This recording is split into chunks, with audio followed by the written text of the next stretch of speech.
The following is rated S for spoilers. You gave me an empty gun? The shells were coming, okay? Huh? The shells were coming. You ran away too Then you need fast. to say, hey, wait, that's empty. No, it's assumed. I assumed it's loaded, so I run after the guy. Who throws a loaded gun? I asked for a loaded gun. No one throws a loaded weapon, okay? Are you coming? Ugh. I'm gonna bleed out while we have this conversation. Can we just unpack this somewhere else? Hello and welcome to the Popcorn Hangover. My name is Alex. My name is Graham. And today we are discussing The Gray Man, the newest film from the Russo brothers team and Agbo. Graham, how's it going? It's going good, man. It's going good. I'm excited for this one. Yes, lots of movies this week. Yeah. We have to go see and lots of fun stuff coming up in the future. Graham, what are your thoughts on this movie? Let's just jump right into it. So for this movie, I didn't have a lot going into it. Mm-hmm. I honestly think I shared I sent all the guys one of the the teasers for it, when this was first announced, came out. We saw little clips, and that was it. I had never actually watched a trailer all the way through. Honestly, I had no actual idea what this was about. I was just kind of heard some reviews on it, was kind of excited for it. Didn't have too much interest at the time, but I really liked it going through. There were a few things I was iffy with, but overall it wasn't bad. I think the biggest thing, probably the main reason why I'm I don't hate it as much as I thought it was, is because it is I don't know, it just felt fresh. I don't know. Recently, it's been a weird tick in movies. It's not a Marvel movie. It's not coming off of something. This was a book, right? Mm-hmm. Yeah. But I mean, besides that, I don't read. Shoot, I have not read the book. I can tell you that. So I don't know anything. This is original content to me. So I don't know. It felt fresh. I liked it a lot. I really enjoyed it. Yeah. I will say I did have fun with it. Yeah. I don't know if I would call it a good movie, so to speak. That's fair. I don't know. I don't know. It's one of those things where I'd say it was fun. It was a good time. Yeah. But I wouldn't say it was fun in a good way. I don't know. That's kind of what this whole episode is about. Is you know, just kind of have your own opinions. Really, yeah. It's kind of the theme, and we'll get into that our second segment. But I don't know. I thought it was fine. It was definitely original in some regards. There's a lot of really cool stuff going on. I liked. There was a lot of FPV shots and I was gonna say, actually, that's one thing I felt was overdone. Yes, absolutely. So the first couple times I was whoa, this is really cool. Yeah, I was this is different takes. And then every 5 minutes we had just a random every FPV intro shot. and outro to a car, to a city, to a building. I was bro, can we get out of the air? Yeah, and I think that is that right there is just kind of this sums up all of my thoughts with this movie, and every problem or thing I didn't like about it was. There was a lot of really great stuff. There was some original stuff, but they just took it way too far at times. It was cool the first time, but now it's overdone. Yes. Yeah. I mean, the whole idea going into this movie was let's just make an action movie that's bigger than any other action movie. I mean, Netflix gave them a $200 million budget.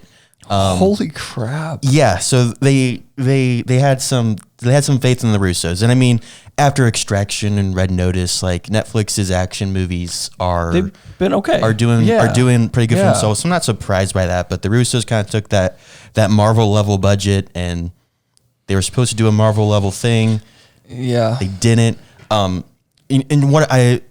immediately one of the concerns I had, when I was seeing press and things, was. They kept talking about how this movie's so big, most action movies have 3 to 5 action sequences, and this one has 11 or something, which on paper sounds great. Yeah. But there's a reason that majority of action movies only have 3 or 5 action sequences, unless it's a James Bond, which is 3.5 hours long. Right.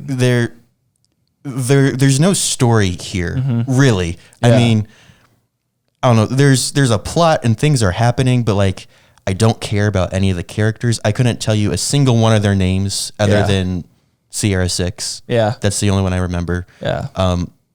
Everyone kept talking about some old man that they were scared of. Never met the guy.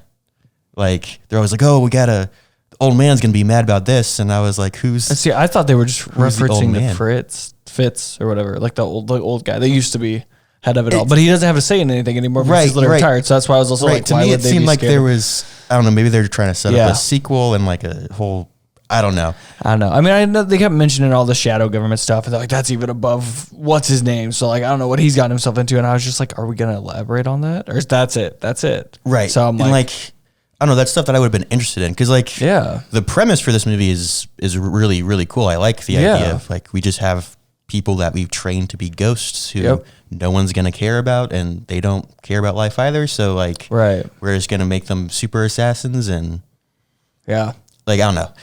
There was a lot of really interesting ideas and things. It just wasn't very well executed, in my opinion. It was directed by Anthony and Joe Russo, written by Joe Russo, Christopher Marcus, and Stephen McFeely, adapted from the book by Mark Greaney. What do you think about the Russos' post-Marvel run? I mean, Winter Soldier was their very first time directing a feature film. Which was... And it's... arguably could be one of the best cinematic or Marvel MCU movie. I would argue that objectively it is the best MCU movie by far. Civil War, Infinity War, Endgame, those are all in people's top 5s, top 10s. And those are theirs, it's and we've gotten The Gray Man and Cherry from these two.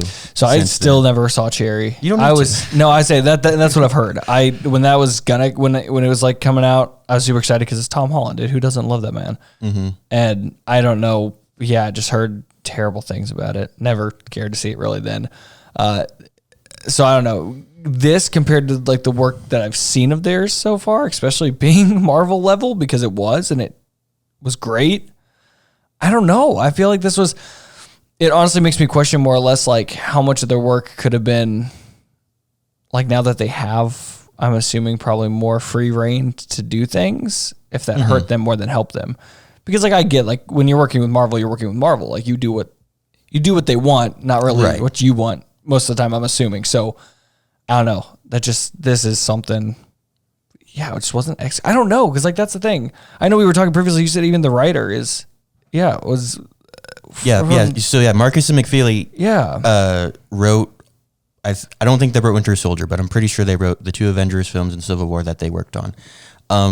So clearly these two guys know what's up. And like I've done lots of deep dives into Marcus and McFeely, and like it's one of those things where I really want to know how much control Feige has over the MCU. Obviously, like, there's every decision has to be okayed by him, and like Feige is probably really heavy into developing the story and everything.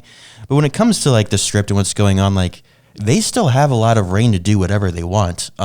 They've talked about how they knew that in Endgame they needed some really big moment, and so they were like, "What if Cap picks up Mjolnir?" Like that wasn't some thing that Feige or anyone said.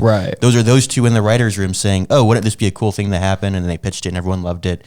And it's one of the greatest moments in cinematic history. Reactions. Yeah, it's right. Yeah. Like so, these two obviously know how to tell a story, and they know how to adapt stories. So what happened? Yeah, so I think it just comes down to this was really ambitious. I think a lot of the Russos' problem is that they're trying really, really hard to distinguish themselves away from the MCU. Cherry, for example, I think the biggest problem with that movie was it has two big problems actually. But the first one I'll talk about is the same.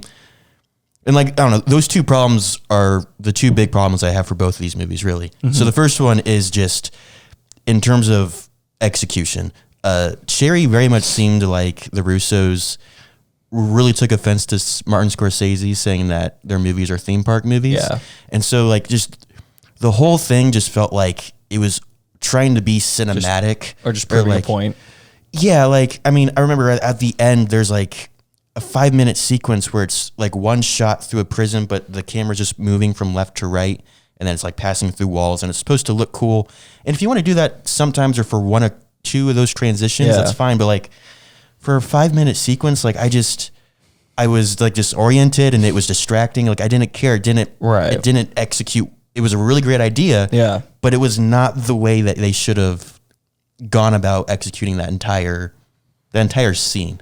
And that's a lot of what Cherry was like, we want to be dark and cinematic, and so like, there were lots of cool ideas that they just took too far. Yeah. Again, with the Gray Man, just a lot of really great ideas they took way too far. Yeah. But the second issue is casting. In Sherry, you have Tom Holland and I forget her name. Sierra Bravo, I think. Yes, both fantastic actors. They both look like they're 12. That's not their fault, but I did not buy for 1 second that they were drug addicts. And I get that was part of the idea, but it didn't sell well. I'm sorry. Same here. Like, you got Ryan Gosling, Chris Evans, Ana de Armas, and Billy Bob Thornton, all fantastic actors. Dude, they were awesome. Yeah. Here's my thing, and I will admit maybe there's just a lot of personal bias here. Anytime I saw Chris Evans on screen, I did not for 1 second buy that he was a psychopath. I think he did the best he could. Yeah. It just wasn't a great casting choice, especially considering that he was supposed to play Sierra 6. That's what they approached him for. And he said, no, I want to play the psycho. And they're like, okay, yeah, sure. I mean, I appreciate you trying, but it felt like he was playing the same character he's played over and over again. The entire time I just kept thinking of him in the Knives Out. Knives Out a little bit, but for me, it was like Snowpiercer. It was the movie I kept coming back to. Never saw that one. You should really see it. It's fantastic. Yeah. But I don't know. That's the movie I just kept going back to, and of course, Captain America, whatever. Ryan Gosling, America's ass. That's all I was thinking. Yes. Yeah. We didn't get enough of that. No, honestly not. Ryan Gosling was great, but I couldn't not see him as Sebastian from La La Land. Dude, I know. The entire time. And like, I love Ryan Gosling. I watched basically all of his movies. Yeah. And never once have I said, oh, that's Sebastian from La La Land. But in this action movie, I kept saying it over and over and over again. Because the way... Except for the part where he was like cleaning up. This man got jacked. Yes, I was like, that's not him. Yeah, I think it was. I was whoa. Yeah, I know. I was like, goodness, that guy's... Because he doesn't look it. No, and he's never been like, he's not a bulky guy. Right. I mean, here's the thing. In this, like, I would be all for seeing him like play more roles like this. Because I feel like he hasn't, honestly, in the past. I honestly don't think I've seen much with him in it. The only other action movie I can think of that he was in was Blade Runner 2049. And even then, that's not... that more... That's that wasn't like this. kind of action. Yeah, I was going to say. Yeah. I don't know, just the way he would deliver lines, his facial expressions and his reactions to things. The clip we played right here, that is literally a sequence from La La Land between Emma Stone and Ryan Gosling. But in that clip, it's just with Ryan Gosling and Ana de Armas. Yeah. I don't know. Again, I'll admit that might just be personal bias because I watch that movie like once a month. But oh yeah. you know, that's an all-time favorite. My only thing, I really didn't see anything wrong with him. The only thing I did, and I want your take on this too. Like this, like the screenplay, the writing, I felt like every line that was delivered was like either like just cheesy or like didn't really fit well. Something was just off with all of the dialogue completely. Right. So yeah, that goes back to what we were initially saying. Like there's no time to develop characters. Like all we know about Sierra 6 is what we get in a 30-second monologue at the beginning of the third act. Right. That I don't know. It was even the delivery of that was just as like a joke. Like he was just, whatever, it is what it is. There wasn't time to develop characters. I didn't care if anybody died. Right. I didn't care about anything. There were zero stakes. Like the entire time I was like, wow, this is a cool action sequence and it's fun to watch. Yeah. But I don't care about what's going on. This isn't like Cap and Bucky, these two guys who have so much history together are fighting and you're like, what's going to happen? Like they can't, Bucky's trying to kill Cap, but Cap can't kill Bucky because Bucky's confused. I was hoping there was going to be some sort of like that because I was like, maybe like, I literally can't, like maybe Chris Evans' guy is like 1, you got 6-6, but 1 left, he's doing his own private thing, he's coming back, it's the head-to-head. Like that's kind of what I was like, you're me, but I'm better than you kind of a thing. And I was like, that would be really cool. That's not how that ended at all. I was like, this is literally pointless. Like, you're right. At the end, I was like, if he kills 6, damn. Well, if he kills him, damn. Especially that final fight too. It was literally like it could have been over, and then they're like, "No, hold on. We gotta be a couple chads here. We gotta have a big. We're just gonna go fisticuffs for no reason." Yeah, yeah. And then it wasn't even really a fight. Ryan Gosling just wrecked Chris Evans, and then he got stabbed a couple times. A lot of times. My gosh, I mean, it has like 30 holes in him. That was insane. I was like just watching like stab, and then he pulls up the knife, stab. I was like, goodness. It wasn't even really a fight. Like, it was all in Ryan Gosling's favor Right. the entire time, it felt like. Yeah. I am going to say, out of all the, like, there were plenty of action sequences of fight scenes. They were pretty well choreographed.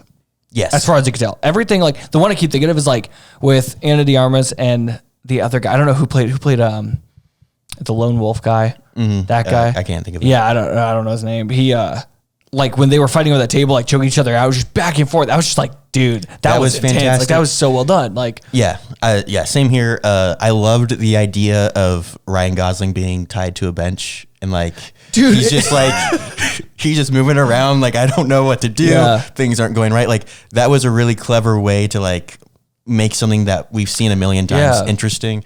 But even, like, for me, it was the subtle things I noticed, like in the hospital when the lone wolf shows up and Ana de Armas and Ryan Gosling are standing like, oh, who's gonna go first? And, like, yeah.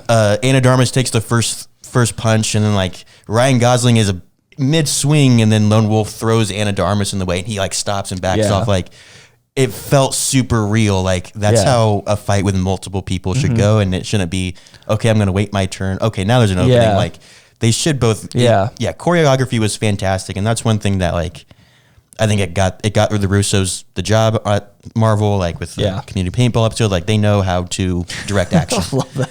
I forgot they did that one. Yeah. Yeah. They know how to direct action, and, like, I really should have looked up who choreographed the film, but like, that was a fantastic aspect to it. And I think that's what made it enjoyable for me, was, like, just appreciating how well the action was directed and everything. It's just all stuff in between was garbage. Yeah. Speaking of Ana de Armas, though, we're getting really tired of her being in action movies and her being, like, the best part of action movies and being just totally underutilized. Yeah. Like, in this movie, she didn't really have anything to do other than to, like, run around and, like, conveniently save Ryan Gosling. I say she saved him, like, what, like 4 times in the movie? Like, yeah. Like, one of the best action sequences in No Time to Die involves her, and then she just, like, leaves after 10 minutes, and that's it. Like, Ana de Armas has, like, is an amazing actress and has so much potential, and there's, like, just not giving it to her. Nobody does anything with her, which is unfortunate. But I did like how like, her wardrobe didn't show as much skin as possible, or, like, wasn't as tight as possible. She just seemed like an agent. She literally just seemed like one of the guys, a normal person, right? Which I appreciated, because like, come on, I say No Time to Die. She's, like, not wearing much at all. Yeah, No Time to Die is the complete opposite. Yeah, of that. It's literally Any other thoughts on The Gray Man? I don't know. There's a lot wrong with it. I don't know. Yeah. I think honestly, everything I kind of said summed up. Like, there were big things I loved. Like I said, the choreographing was, like, on top for this movie. I think that's all that really carried it, a lot of it, but much else wasn't. I don't know. I don't know if I'd watch it again. That kind of, that's always, like, my, that's a the way I solid, end like, things, solid review. Like, if I could sit down on the couch and I could turn that, especially with this being out on Netflix, I don't have to pay to go to the theater. I used my sister's Netflix account to watch it. Would I do that again? Probably not. I don't know. Yeah. Main way of how it summed that up. Well, especially with something like this too. Like, this isn't really something you can just put on the background, because there's nothing to really, like, I mean, if something's on the background, you can still, like, listen to the dialogue and like keep up with what's going on. But this, like you said, dialogue pretty often between is pretty garbage, and, like, because there's so much action, like, you can't just, like, look away, right? Because then you're not gonna know. You don't know who started what fight next. You know, you don't know what's going on. One thing I will say that, like, another thing that bothered me was the timeline. They really did like travel between all over the world, entire world, in the matter of seconds. Everyone did. That really bothered me. I also hated the fonts they used. Now I'm just getting nitpicky. Yeah, I said the biggest one I noticed is when Six gets captured first, and is his name Leroy? That's what I want to call him. Chris Evans is in the plane with his crew. Yeah, and he's like, "We're close. Like, we're almost there. Cool." Anna and the other dude are in the little interrogation room. She's, like, presumably, like, at the I don't know what the whatever the they CIA told us place. where she was at. Right. It was still in Europe. I don't remember where. Well, yeah, but she literally would have had to leave there, be done with that. Yeah, and like get everyone, the plane and get there, and then literally get there at the same time as him, chasing him down the stairs. Like, I was like, where did she come from? I never expected that to be her. I thought they were going to introduce someone else, or maybe be like Fitz or Fritz or whatever his name. But like, nope. Yeah, I expected it to be her just because like it made sense, kind of. Just because they don't have time to introduce anybody else. One thing I will say about that scene though, Ryan Gosling like breaking a pipe and floating to the top. That was the most like video game thing I've ever seen. I know. It reminded me of like Uncharted. That's like every single game, at least 4 or 5 times, you just have to like dump water down and then you float up. Float to the top and then blow it up. Which I was literally watching that and I was like, he's watching from the window. His guys are going down there. I was like, they're gonna explode. He's gonna go down. He's gonna run up. He's gonna fight. That's another thing is like this movie was extremely predictable. Oh, yeah. I feel like everything, which like. I don't know. Being predictable isn't necessarily a bad thing, but it just, I don't know. For me, it just didn't help my experience. I don't know. No, well, yeah. And I mean, again, to go back to just when you have this much action and you don't have to do anything else, you have to keep the story simple. Right. You can't have to. You don't have time to develop twists and turns. At least not good ones. No. And you know, I think if you want a good plot twist, like there needs to be some sort of evidence leading up to it that's going to happen. Yeah. The ones where it's just, for example, the plot twist in this one where the Asian chick is like super against everything, and at the end she's like, "No, wait, I'm gonna also be." Yeah, corrupt. she's like, "Wait, no, it's my turn." Like my turn. No. Yeah, like it was just there was. I guess the buildup was that she was just getting tired of everyone getting away with it. That would be my explanation, I guess. Yeah. But it just felt out of nowhere. And then I don't know, to go like, and even just continue like that whole epilogue.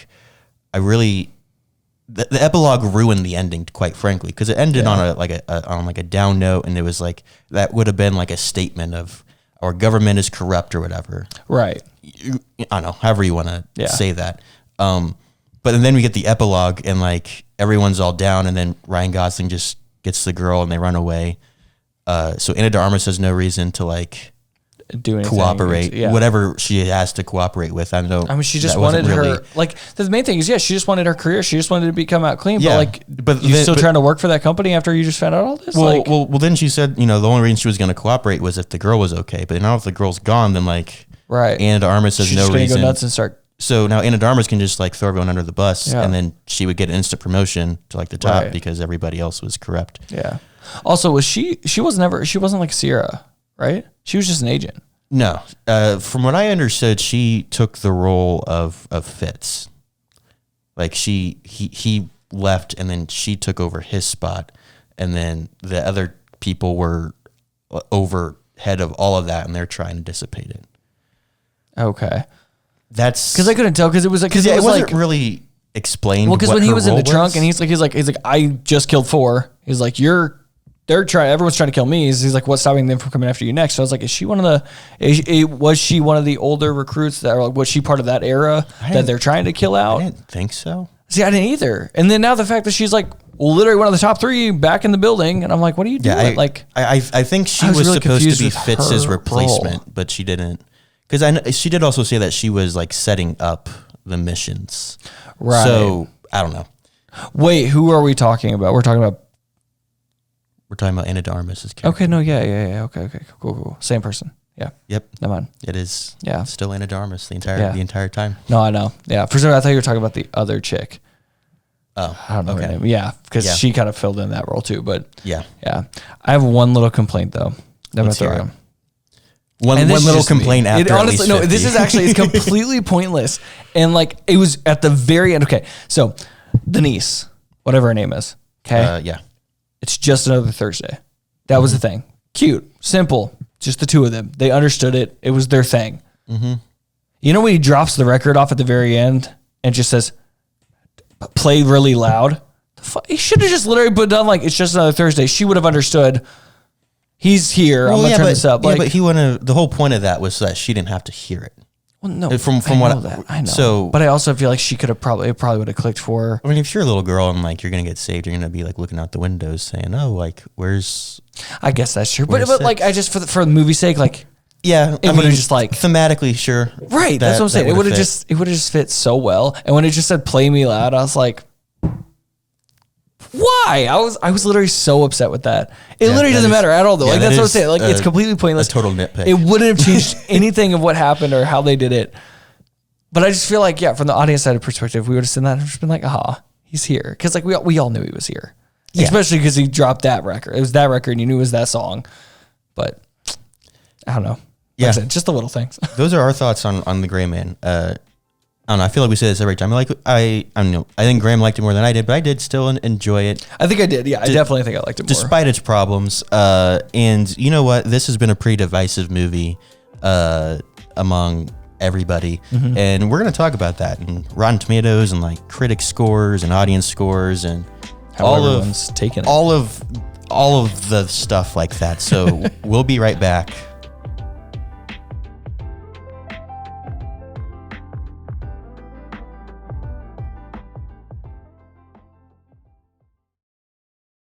Dude, I'm so glad we're doing this. Yeah, for sure. It's been a lot of fun, and it's not as difficult as I thought it would be. No, not at all. Like Anchor has made it especially easy when it comes to like actually getting our podcast out on the air. Because when hosting on Anchor, you can distribute your podcast on all the listening platforms. So easy getting it over to Spotify, getting it to Apple, wherever you're trying to get your podcast to. Yeah, I think we're on like 7 platforms just through Anchor, and not even just the distribution, but even just creating the podcast. Like there's so many recording and editing tools within it, so you can record, edit, add music in, sound effects, all sorts of things directly through Anchor, and it is free. Dude, that's amazing. It's incredible. So if you would like to start your own podcast, just like ours, go to anchor.fm on your desktop device, or you can go on to your mobile app store and download the Anchor app.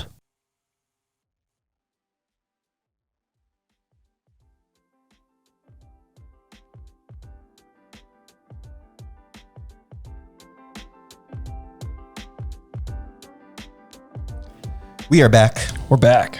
Still discussing the Gray Man, unfortunately. Not unfortunately, no. We're not even really talking the Gray Man too much anymore. I mean, this is like the launch point. Right. Because one of the things, like, going into it, like, I was really excited for this movie. I mean, it's got an all-star cast. The Russos are fantastic. So I was really looking forward to it. Yeah. And then I saw the Rotten Tomatoes score, which is something we didn't mention in the first segment. Typically, just saw that. That's a mistake, but this time it was very intentional. I intentionally didn't mention reception. Rotten Tomatoes has a 48% critic score and 90% audience score. IMDb has a 6.6 and Letterboxd has a 2.5. Letterboxd is out of 5 though, right? Out of 5. Okay, so 50%. That's like 50%. Yeah. Scores are kind of all over the place there. Yeah. Man. Here's the thing that I found interesting, though. So I'm looking at these Rotten Tomatoes scores, 48%, 90%. Right. That's a very drastic difference. Yeah. But then I was also looking where the Crawdads Sing. That's another big thing that we are considering doing an episode on. Yeah. Maybe it'll happen. I don't know. But I was looking at the Rotten Tomatoes score for that, and that has a 34% critic score and a 96% audience score. Goodness. And then I was just thinking back again to like other movies this summer, Jurassic World Dominion, that has a 30% critic score and a 70% audience score.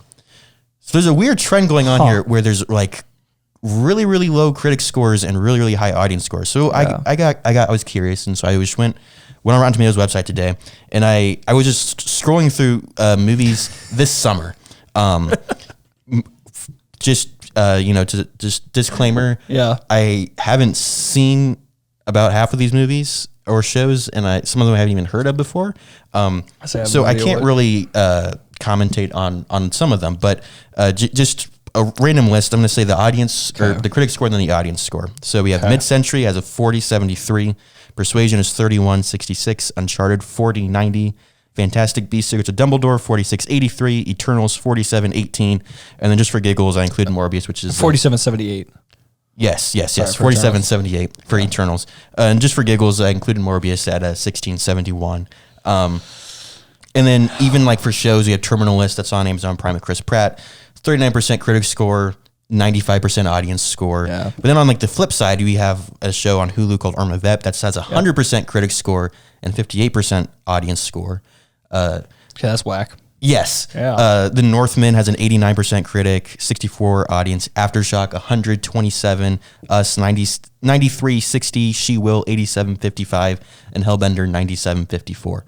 What? So I know those are a lot of numbers, and the specific numbers don't really matter here. The big thing I want to draw attention to is like the distance between those two numbers. Yeah.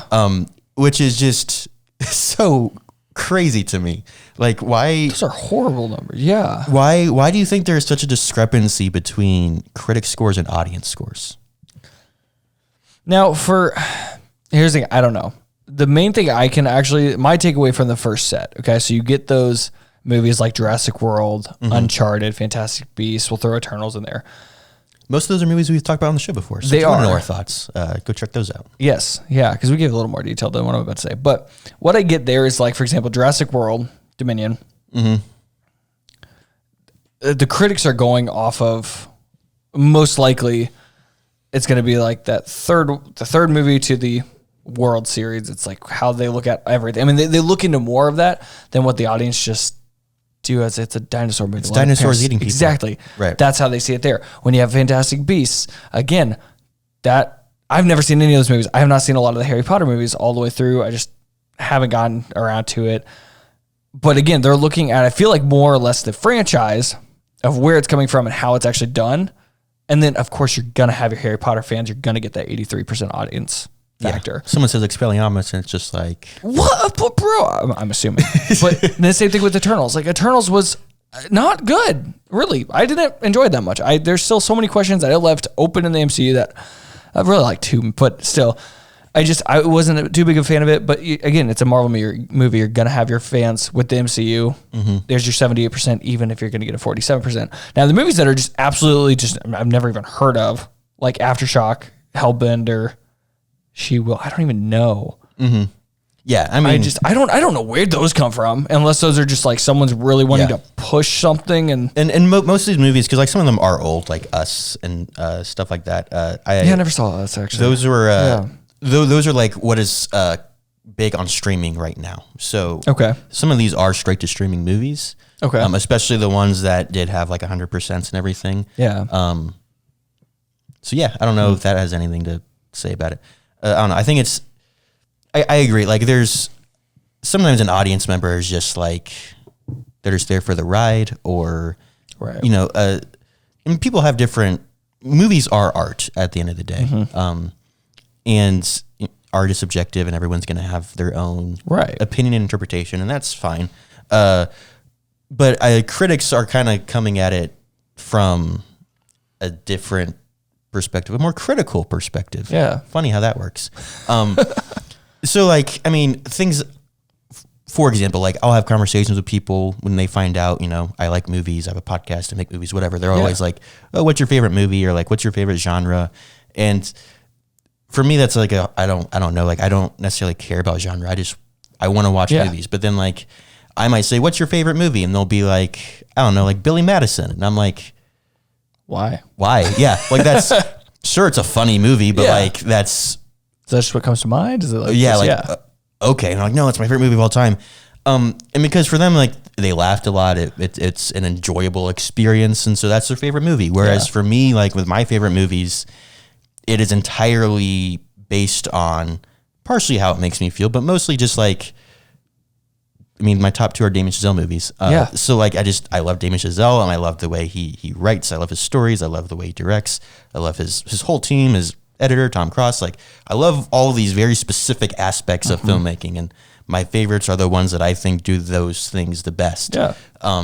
So like makes sense. Yeah. There's different perspectives. And so, yeah, I think with a lot of these, you have critics who are, going through and like every little aspect, they're trying to think, how did this connect to it? Like I'm trying to like find a good way to like make my thoughts make sense through a microphone.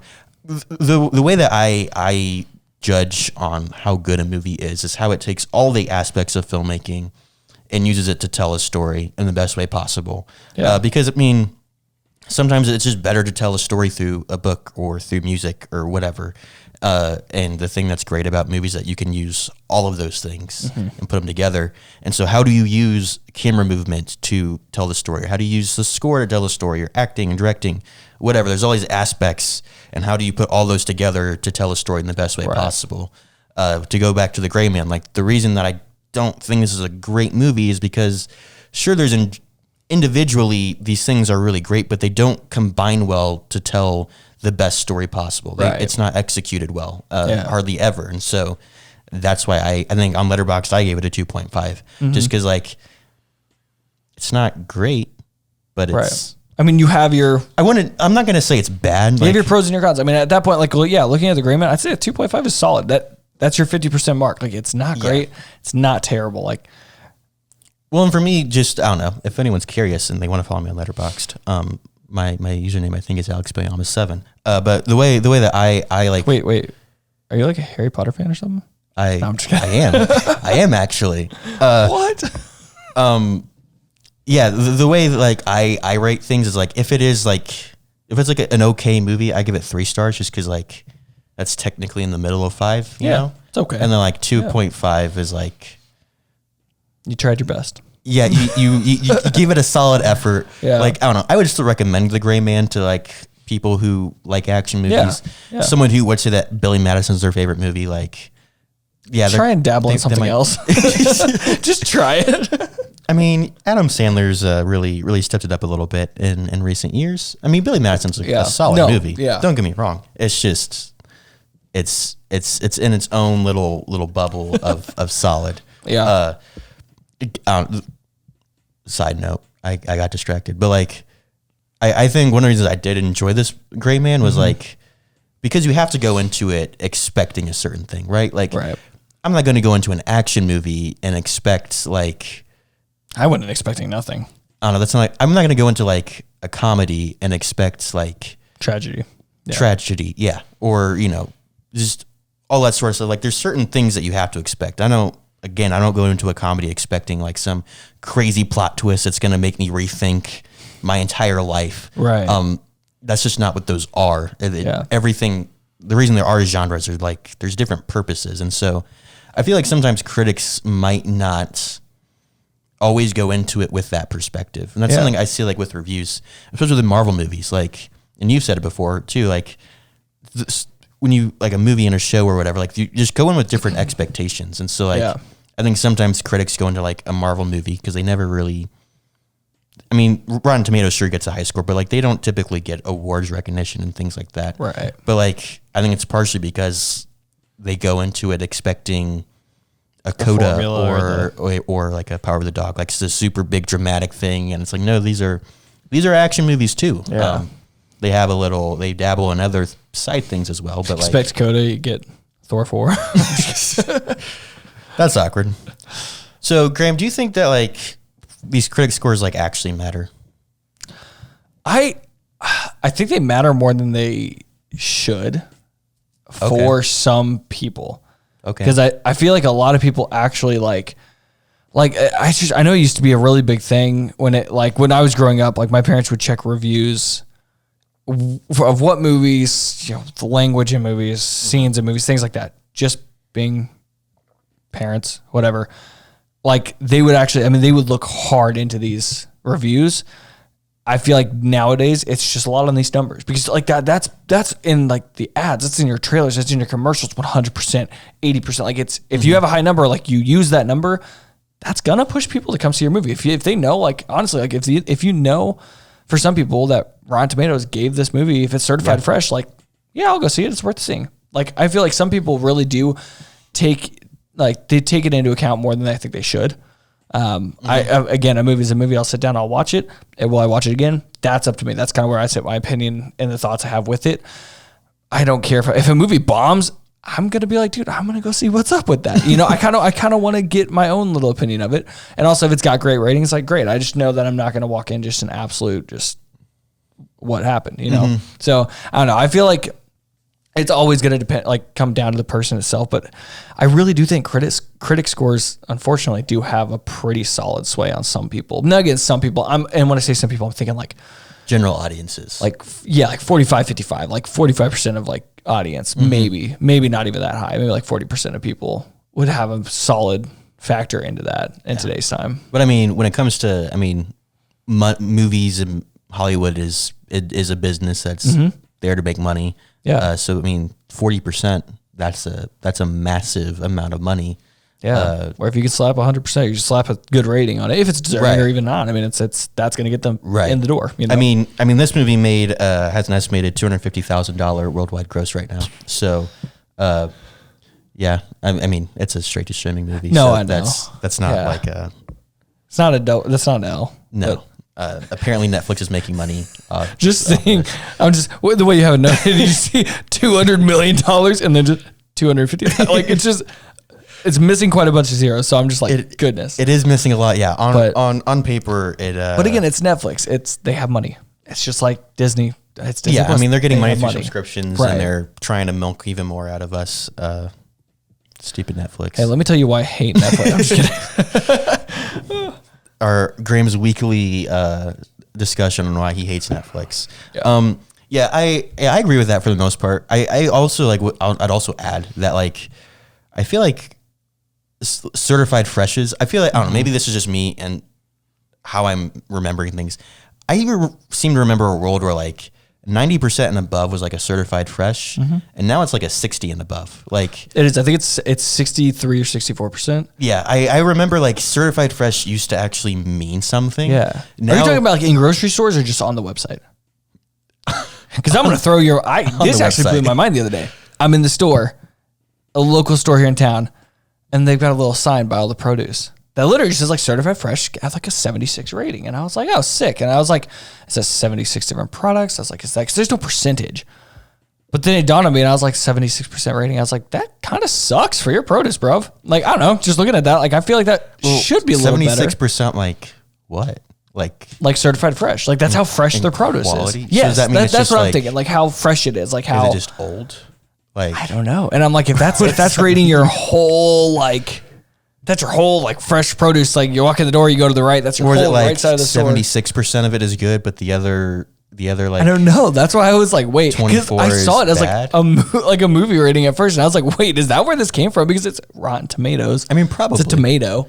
Well, I wonder which came first, the critics or the produce. The produce. I don't. But or did the produce was just there was like, hey, like. This Rotten Tomatoes is a big thing. Like, let's. Well, I feel like if you actually look into it, I'm gonna Google this because I'm actually curious. I feel like farmers would always like you go to a farmer's market. I feel like they'd be like, we got like 90% fresh fruit, right? Like that's their big sell. They'll slap a little 90% because it could be fresh, it could be right from the ground. It might even might not even wipe the dirt off, you know. And then I feel like Rotten Tomatoes was like, yo, let's certify fresh this. I think. You found the answer? I have a very quick Google search. So heck yeah, we love that. This is like live analysis here. So according to lawinsider.com, fresh produce means fruits and vegetables that have not been processed in any manner. So maybe what that means is like it's a certain amount of like pesticides or things like that they put on. It's been like handled and maybe whatever. that's what that means. Yeah, I don't know. I don't even know what to type, like which came first, Rotten Tomatoes or.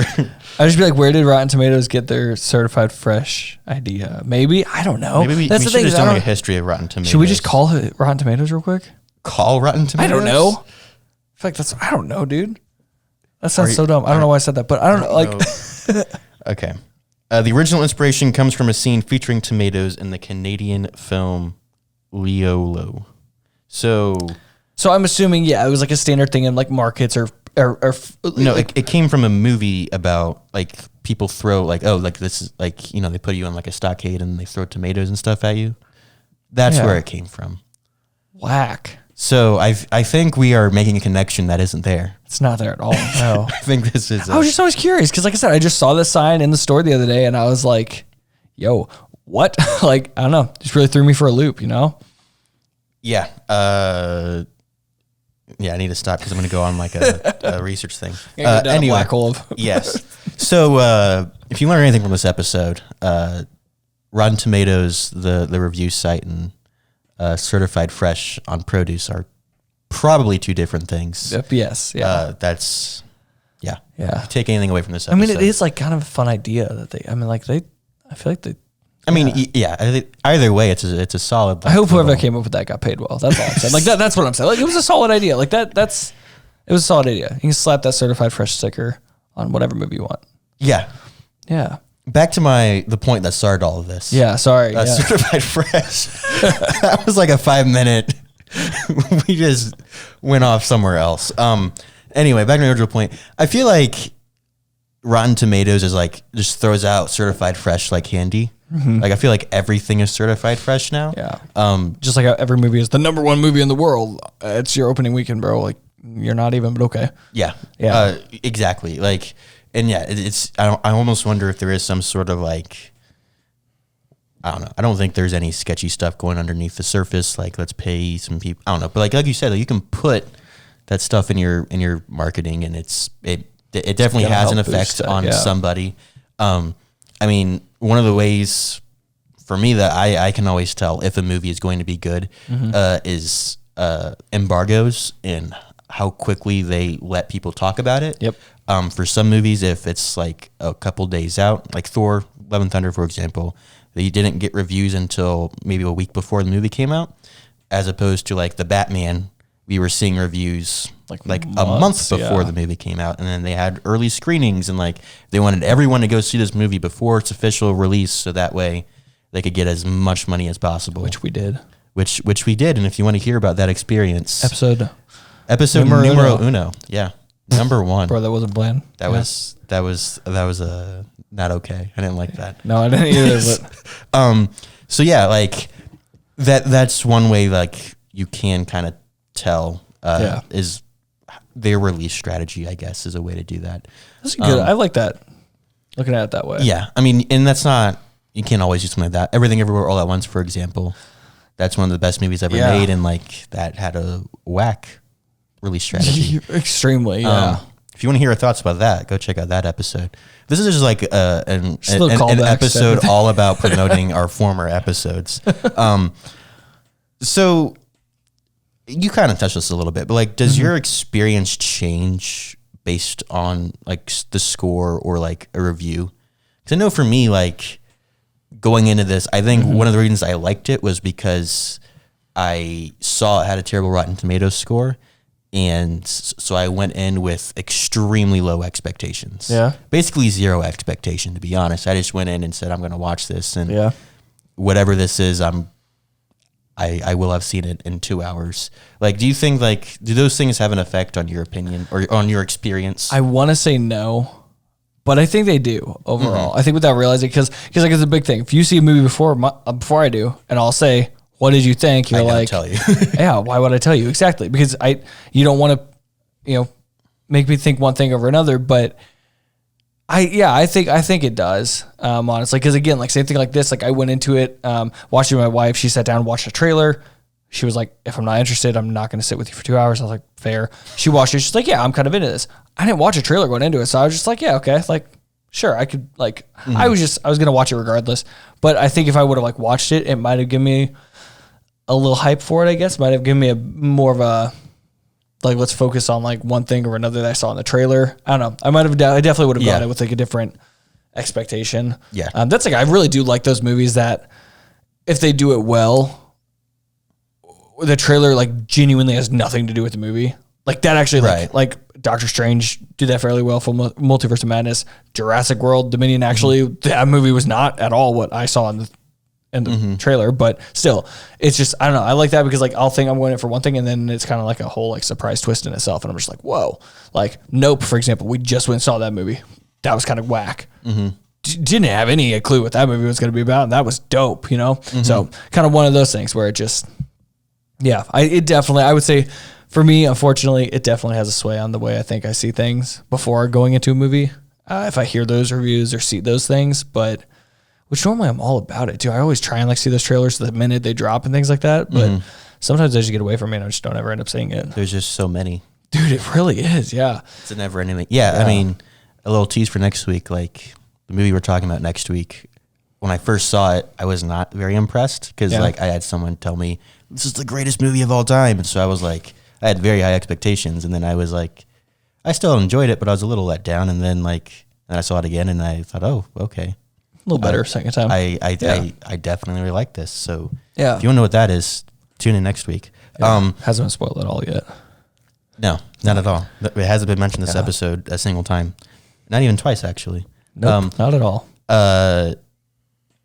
So I don't know. You kind of already answered this question. But what is, in your opinion, the best way to like rate a movie? Yeah, just for me personally, is if I'm going to sit down and watch it again, if I'll take the time out of my life to actually watch this again, like I'd say for me, like if I were to give it a number rating, that's a 70 or higher. If I were to put it in numbers. Oh, so if you were to watch it again, like a 70, I would like rate it a 70%, Okay. if not higher. Yeah, Interesting. because I would say it's 70. Like because there are some movies that like I'll sit down and watch like occasionally, like if they're on, but that I would never personally give like that full 100% or like 10 out of 10 or something like that. But like this, no, I'm not gonna sit down and watch The Gray Man again. So it was fun. It's It just at best a 69%. at best, I'd probably say for me personally, like if I were to rate this, I really don't argue much with that 48%. I'd say I wouldn't give it like a 40. That seems too low, but I would give it just under, just shy of 50%. Okay. I think the best like way to rank something that I've seen, I say seen, I've heard, it was on a podcast a long time ago. Podcast doesn't rank anymore, but they did better than, worse than. So so instead of just giving it a number, they would say The Gray Man was like, it was better than Cherry, but it was worse than any Marvel film that the Russos did. So then like that gives That's kind of a fun way of doing things. Yeah, it's more fun, and it actually like gives you something tangible to like kind of compare to about, as opposed to like, what does 7 mean? Like 7 could mean one thing to me. 7 could be really, really great to me, and like it could be like, oh, like it could have been an 8 if it was good. Like, I mean, I know some people where their 8s is pretty much their 10 because they're never going to give anything a perfect score. Right. You know, it's one of those things. So that's fair. That's kind of why I always come back to just like, if I had to watch it again, then it's worth watching. It's worth recommending. Like this for some people, like I've got some family, some friends. Yeah, they would enjoy this movie. Like this is where I would throw a movie in like that. Cause like I said, I know people who would enjoy this movie and I'd recommend it to them. I want to sit down and watch it with them. Fair enough. Graham, do you have any thoughts on Gray Man, critic scores, reviews, anything? I don't know. What I'll say to people, just one thing to keep in mind. Honestly, unless you have good reason to go buy it or to go based on what you hear or see, just don't really take. I just go in with an open mind. Don't take from the like critic score, what you see online, because the biggest thing is like, I know it's easy to say for some people who don't, if you're not trying to pay for a ticket, you're not trying to go to a movie for like, is this movie worth paying for? Sure. Go off that. But if it's Netflix, like, you know, someone with Netflix, you can get a password and username. Like, try it, just see for yourself. Yeah. Honestly, get your own opinion and go from there. Like, everyone's got their own opinion. You're entitled to your own opinion. See what you think. Like, that's what I would say based on the actual review part of it. Overall, Gray Man. It's fine. Yeah, it's fine. You'll have fun with it. Just don't expect anything from it.